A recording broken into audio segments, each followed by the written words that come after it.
Halo semuanya, kembali lagi sama Movie Crop. Semoga kalian dan keluarga selalu sehat dan bahagia ya. Kali ini, Mimin bakal ceritain film berjudul Super Typhoon. Film dari Asia dan dirilis pada tahun 2021. Menceritakan tentang sebuah bus wisata yang menghadapi bencana saat dalam perjalanannya. Nah, gimana keseruan dari film ini? Nggak usah lama-lama lagi, langsung aja kita ceritain filmnya.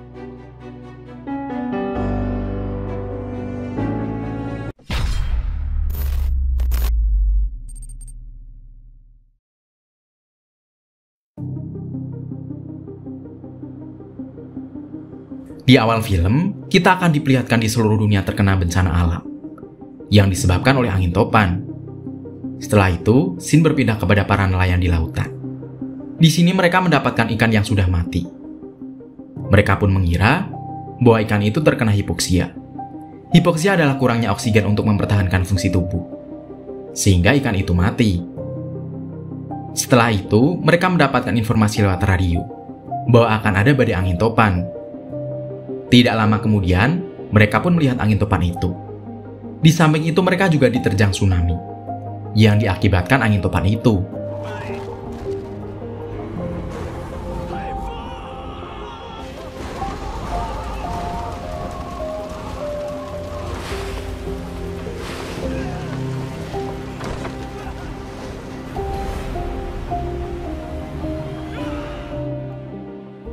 Scene kemudian berpindah pada seorang sopir bus. Dia bernama Zikyang. Di sini pacarnya yang bernama Soki marah karena Zikyang pensiun dari tim penyelamat dan malah menjadi supir bus. Tetapi Zikyang merayunya agar tetap ikut naik bus. Di dalam bus ada badut yang menghibur penumpang atas suruhan Zikyang. Karena di sini Zikyang akan melamar Soki.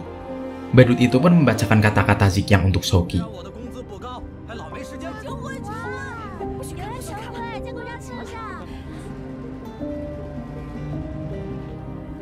Setelah itu, tiba-tiba badut itu terkejut karena melihat angin topan yang sangat besar. Di samping itu juga sebuah perahu bertabrakan yang mengakibatkan ledakan besar.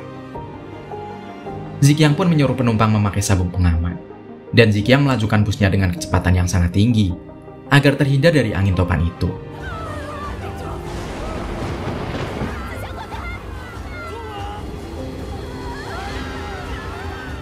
Setelah itu, Soki malah melihat tsunami yang sangat besar datang kepada mereka.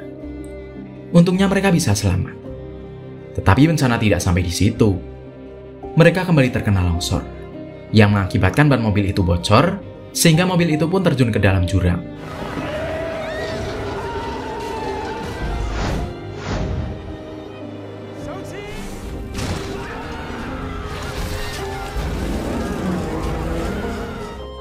Singkat cerita, Zikyang sadar. Dan ketika itu, Zikyang melihat penumpang semuanya pingsan. Dia pun mencoba untuk melihat sekitar bus itu. Dan alangkah terkejutnya dia, ternyata bus itu nyangkut di atas batu. Dan jika tidak seimbang, bisa saja bus itu jatuh ke jurang yang lebih dalam. Tidak lama kemudian Soki sadar dan menanyakan kita ada di mana. Zikyang pun menjelaskan bahwa mereka berada di tebing. Suasana pun semakin panik ketika semua penumpang sudah sadar. Zikyang kemudian menyuruh mereka agar tenang dan jangan bergerak. Karena jika bergerak sedikit saja mereka akan jatuh.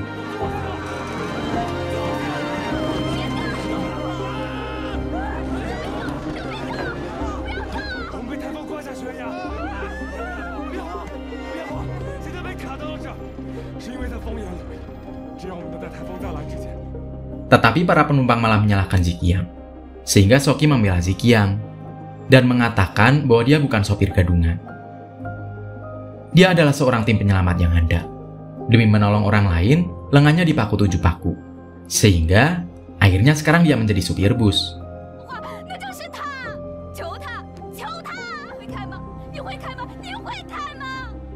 Akhirnya para penumpang itu mengerti dan meminta maaf, dan menyuruh Zikyang untuk selamatkan mereka.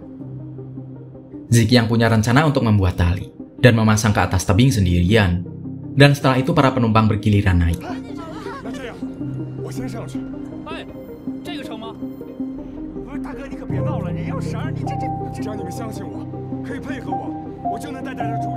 Menggunakan tambang atau tali yang dibawa, Ziqiang naik ke atas. Di saat seperti ini para penumpang malah ribut, karena semua ingin naik giliran pertama. Dan rela memberikan uang yang mereka miliki. Tetapi di saat seperti ini, uang atau harta benda lainnya tidak berguna atau berharga. Karena yang lebih berharga adalah nyawa. Sehingga semua orang pun tidak mau disogok dengan uang.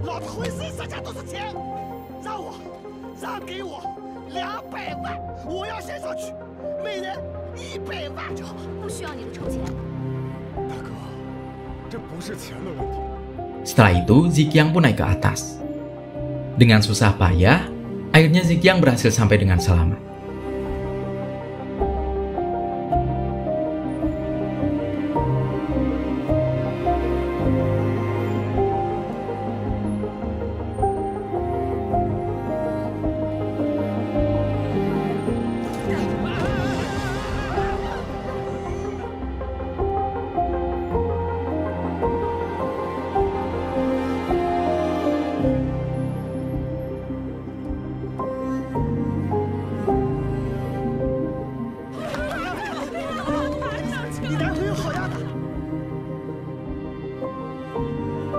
Setelah talinya diulurkan ke bawah, ternyata tidak cukup.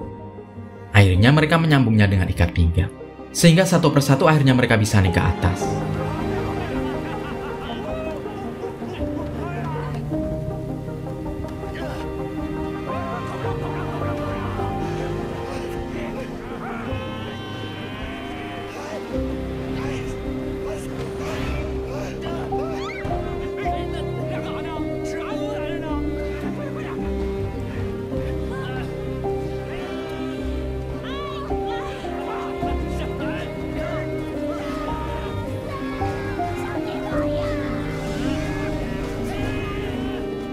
Tidak lama kemudian, suhu di sekitar situ berubah menjadi panas.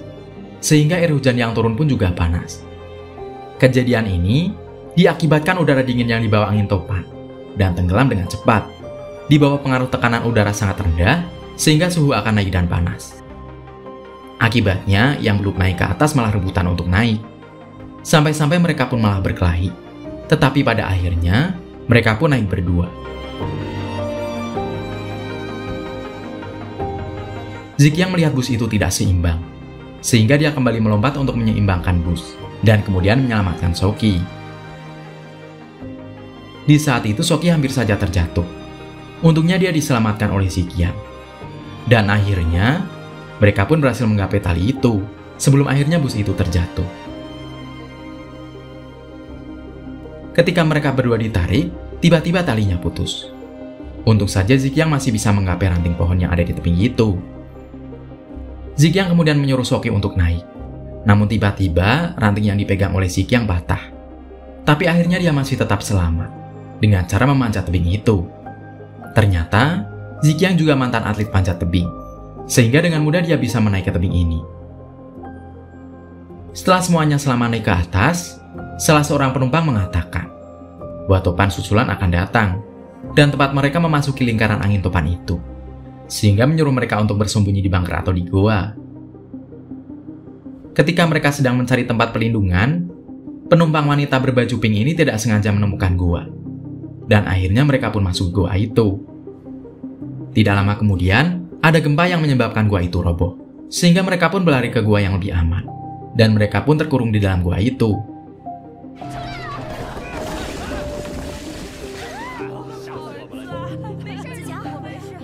Ziqiang yang mantan anggota tim SAR menjelaskan bahwa kita tidak mampu memindahkan batu yang beratnya 10 ton itu. Dan Ziqiang pun meminta maaf karena dia tidak bisa menyelamatkan mereka. Di sini, penumpang wanita tadi yang seorang selebgram merekam dirinya dan mengatakan perpisahan. Di sana ada seorang bos. Si bos di sini memberikan uang kepada wanita itu. Dia berniat untuk meminjam HP-nya agar bisa merekam dirinya. Tetapi wanita itu tidak butuh uang itu. Sehingga si bos mengatakan bahwa dirinya mempunyai banyak uang, tetapi di saat seperti ini, uang tidak ada harganya sama sekali. Sehingga si bos pun membuang itu. Dan tidak sengaja, Ziqiang melihat adanya tikus. Sehingga dia melihat jalan yang dilalui tikus itu. Dan akhirnya, mereka pun menemukan jalur pembuangan air. Tidak butuh waktu lama, mereka pun langsung masuk ke jalur itu untuk keluar. Di tengah perjalanan, si bos malah kentut. Sehingga membuat udara yang ada di terowongan itu bau kentut si bos.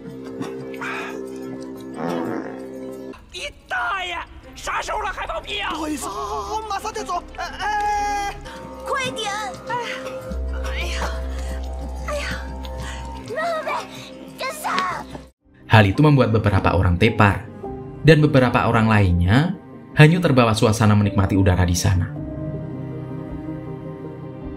Tidak lama kemudian, akhirnya mereka keluar dari lubang pembuangan itu.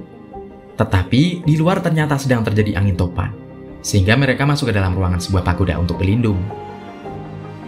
Setelah mereka masuk ke dalam pagoda itu, mereka pun mencoba menutup jendela dengan lemari.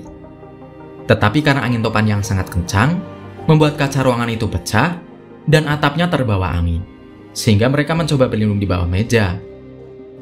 Dalam kondisi seperti ini, si badut malah menginginkan kuenya di bawah. Jikyang pun akhirnya mencoba membawanya, tetapi tiba-tiba dia tertimpa reruntuhan dan pingsan. Akhirnya Sioki mencoba mengangkat reruntuhan itu, tetapi sangat berat. Hingga akhirnya semuanya mengangkat reruntuhan itu dan mencoba membangunkan Jikyang. Di sini Sioki pun menangis karena Jikyang tidak sadar-sadar. Namun tidak lama kemudian, Jikyang akhirnya sadar. Bencana itu pun akhirnya berakhir. Setelah itu, akhirnya mereka pun keluar dari tempat itu. Di sini, si badut malah sedih memikirkan kuenya yang rusak. Sehingga Jikyang memutuskan untuk membelinya dan memberikannya kepada Sioki sebagai hadiah lamarannya. Akhirnya mereka semua pun bahagia, dan semua penumpang bisa kembali pulang dengan selamat. Kemudian, film pun berakhir.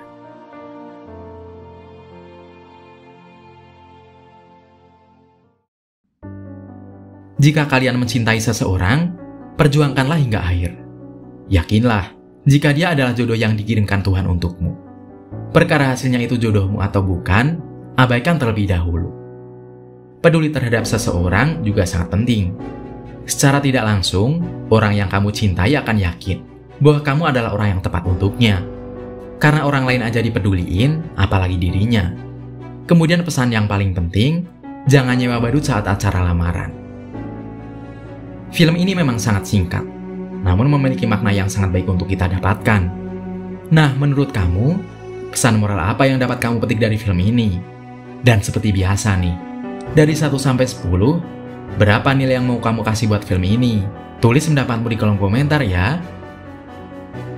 Sekian video film kali ini, semoga kalian suka dan terhibur. Sampai jumpa di video cerita film selanjutnya. Terima kasih udah nonton bareng sama Mimin. Mimin pamit, dadah!